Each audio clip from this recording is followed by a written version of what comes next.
Estamos no ano 5.785 desde a criação do homem no Jardim do Gan-Eden, no Jardim do Éden, onde Ada e Rava foram criados.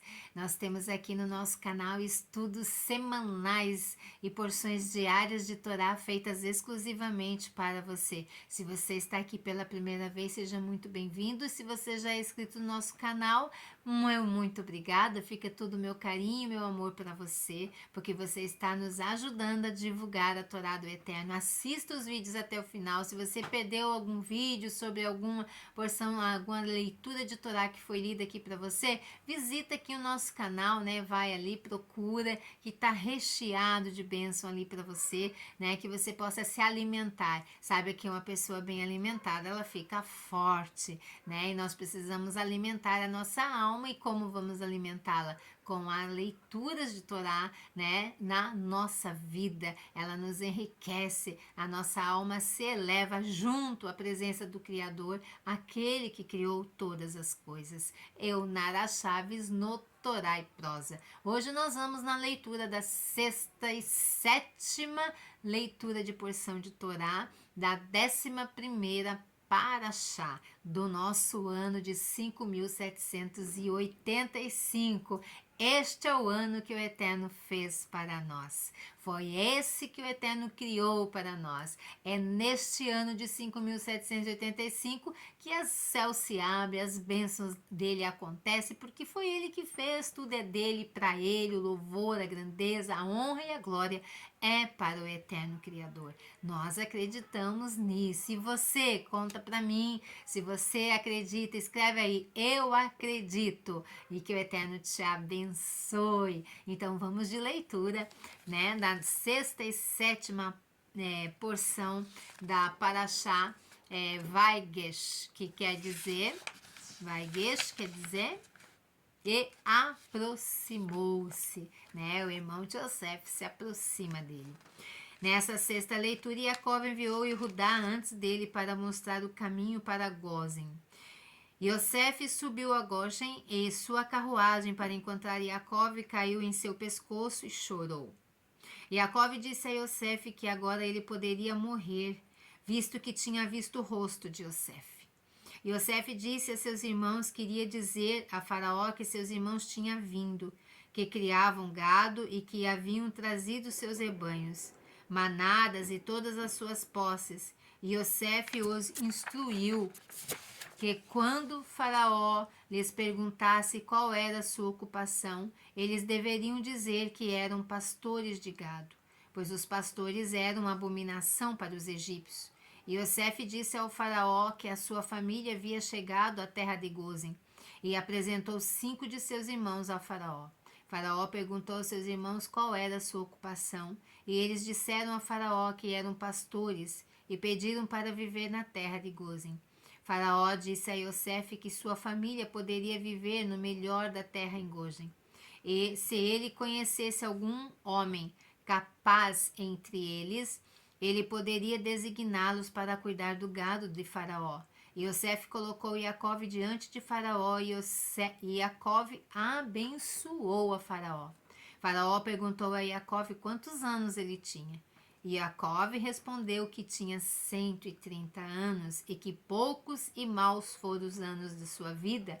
Jacó abençoou o Faraó e partiu. Na sétima leitura, Yosef colocou seu pai e seus irmãos na terra de Ramsés, como Faraó havia ordenado, e os sustentou com pão enquanto a fome se agravava na terra. Yosef juntou todo o dinheiro do Egito e Canaã, vendendo grãos, e trouxe o dinheiro para a casa de Faraó. Quando os egípcios esgotaram seu dinheiro e pediram pão, Yosef vendeu-lhes pão em troca de todos os seus animais. Quando eles não tinham mais animais, eles se ofereceram para vender suas terras a Yosef e se tornarem escravos em troca de pão. Então Yosef comprou toda a terra do Egito para o faraó, exceto a dos sacerdotes que tinham a parte do faraó. E em troca da semente, Yosef fez todos os egípcios escravos na terra da colheita. Yosef colocou para Faraó uma quinta parte de todas as pessoas colhidas na leitura Maftir, que conclui a Parashá. Continuou como um estatuto no Egito que o faraó deveria ter 1/5 de tudo produzido fora da terra dos sacerdotes. E Israel vivia no Egito, na terra de Gozem, acumulava bens, era fecundo e se multiplicava. Olha que grandiosidade quando se tem por cabeça o eterno Criador. Olha onde o eterno Criador coloca aquele que ama ele, aquele que obedece e anda nas suas mitzvahs. Eu quero ler com mais propriedade Rudá e Tamar dentro desta paraxá. A Torá interrompe a narrativa da história de Yosef, inserido aqui o capítulo a respeito de Rudá e Tamar. Quando os filhos de Jacó perceberam que seu pai não aceitara consolo pela perda de Yosef, disseram: é tudo culpa de Rudá. Nós respeitamos seu conselho e por isso não matamos Yosef quando ele se opôs à ideia. Se Rudá tivesse nos falado, não o venda, teríamos dado ouvidos a ele também. Os irmãos consequentemente expulsaram Rudá do meio deles e este seguiu seu caminho. E Rudá arrumou uma esposa, a filha de um mercador estabelecido nas vizinhanças. A esposa de Rudá presenteou com 3 filhos, Onã e Sheé. Os filhos de Rudá poderiam ter se tornado antepassados dos reis, pois Rudá originou a dinastia dos reis de Israel. Originou a dinastia, mas escolheram agir de forma diferente. O filho mais velho, casou-se com a justa Tamar, filha do filho de Noar, Shem. Era tão linda quanto modesta. Temia que caso ficasse grávida, ele perderia beleza, e por isso ele pecou, desperdiçando seu sêmen, frustrando o verdadeiro propósito do casamento. O Eterno puniu-o com morte. E Rudá disse ao segundo filho Onã: despose a mulher de seu finado irmão, e dessa maneira cumprirá a mitzvah de Yibum, casamento levirato. O Eterno nos ordenou a mitzvah de Yibum. Se um homem sem filhos vem a falecer, o seu irmão ou parente mais próximo deve casar-se com a viúva. A criança nascida dessa união receberá o nome do falecido.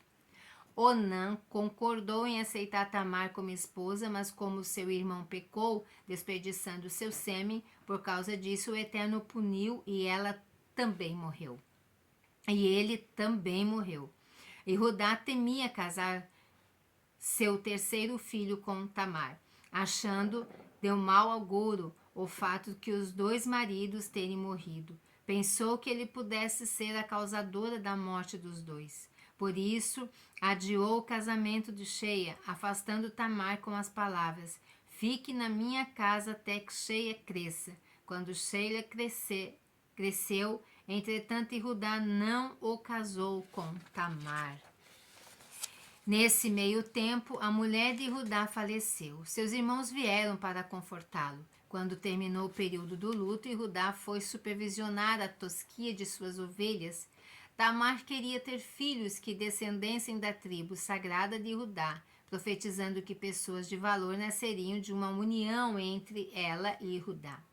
Ela era justa e agia sabiamente. Motivada por intenções nobres, concebeu um plano para enganar Rudá. Cobriu-se de véus e sentou-se numa encruzilhada próxima ao local da casa de Avraham, um lugar que sabia ser visitado por todos os passantes. Tamar elevou os olhos ao Eterno e rezou: sabes que estou agindo para o bem. Não me deixes sair de perto do justo, Rudá, de mãos vazias. Quando Rudá passou pela encruzilhada, percebeu uma mulher que parecia ser uma decaída, mas ele continuou em frente, pois um tzadik justo de seus status não se rebaixaria a relacionar-se com uma prostituta. Contra a vontade de Rudá, entretanto, o mensageiro de Elohim forçou-a e dirigiu-se a ela. O Eterno disse: de que união, senão essa, nascerão reis? Que outra produzirá nobres? E Rudá não reconheceu Tamar, pois ela em casa havia sempre modestamente velado o rosto.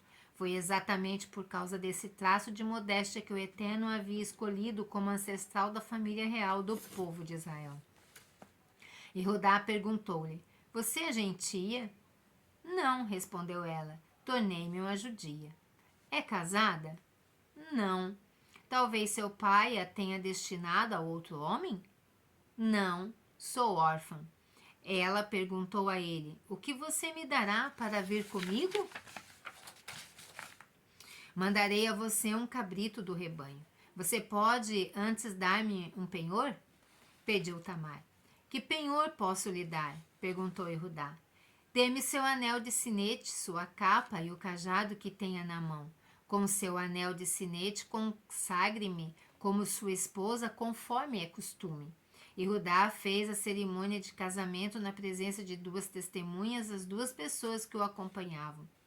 Todas as palavras de Tamar continham alvos de profecia. Com as palavras, o seu anel de sinete, ela profetizou que reis e nobres dela descenderiam. A sua capa continha uma alusão do Sanhedrin dos juízes, que colocavam talilot, ou tefilim, o tempo todo, e que também seriam seus descendentes. O seu cajado referia-se ao Mashiach, que nasceria da tribo de Judá, de quem se diz: um cajado brotará no tronco de Ishai. Ishayahu 11:1. Quando Judá voltou para casa, mandou o cabrito prometido para a mulher, mas esta não se encontrava em lugar algum. 3 meses depois, disseram-lhe: sua nora ficou grávida através de sua devassidão. Além do mais, está orgulhosa de si mesma, gabando-se: eu carrego reis, carrego redentores. E Judá conclamou o tribunal para que a julgasse e punisse sua má ação. Os juízes eram Isaac, Yaakov e Judá, que decidiriam que Tamar deveria ser queimada. Foi sentenciada à morte pelo fogo porque, como filha de um Kohen, de um sacerdote, pela lei da Torá, é punida por imoralidade com fogo. Vaikra 21:9. O seu ato constituía uma imoralidade equivalente à da mulher casada, pois havia sido destinada a outro homem por Ibum. Tamar poderia ter tornado conhecido o fato de que estava grávida de Judá, mas absteve-se de fazê-lo, dizendo: prefiro enfrentar a morte e envergonhá-lo em público. Ao ver levado para a morte, ela quis enviar um mensageiro com os artigos da garantia que lhe havia dado. Porém, quando procurou pelo anel de sinete, o cajado e o manto, não pôde encontrá-los. Tamar ergueu os olhos aos céus, exclamando: suplico que tenha piedade de mim, ó Eterno. Responde-me nessa hora de necessidade e ilumina meus olhos para que possa achar os objetos do penhor. O Eterno ordenou ao anjo Mihael que fosse procurar o penhor e Tamar o descobriu. Ela deu os objetos ao mensageiro e instruiu a contar aos juízes: estou grávida do homem a quem esses objetos pertencem.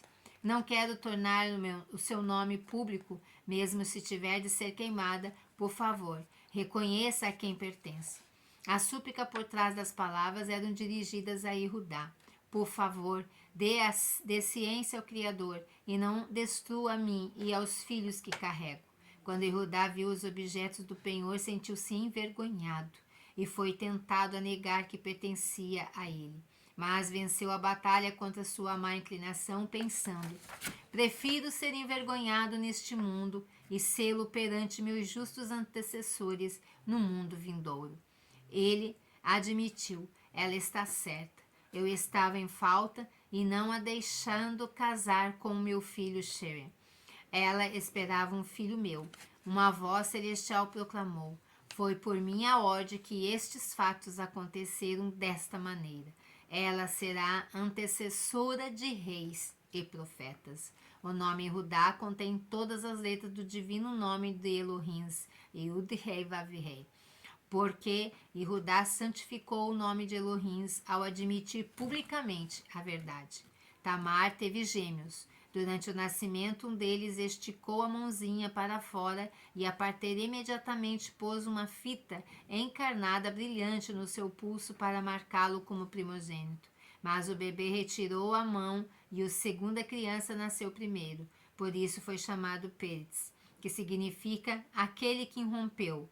O irmão nascido logo após foi chamado de Serrar, por causa da brilhante fita vermelha atada no pulso. Olha só como o eterno Criador dirige as nossas vidas, até mesmo na aparente diversidade.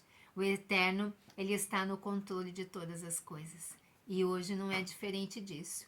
O eterno permanece no controle de todas as coisas.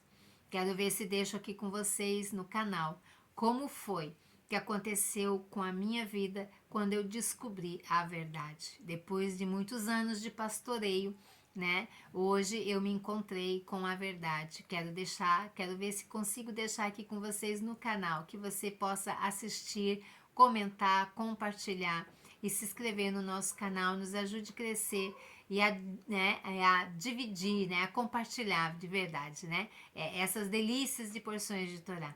Então, um shalom a você, todos vocês, e um lehitraot. Até a próxima.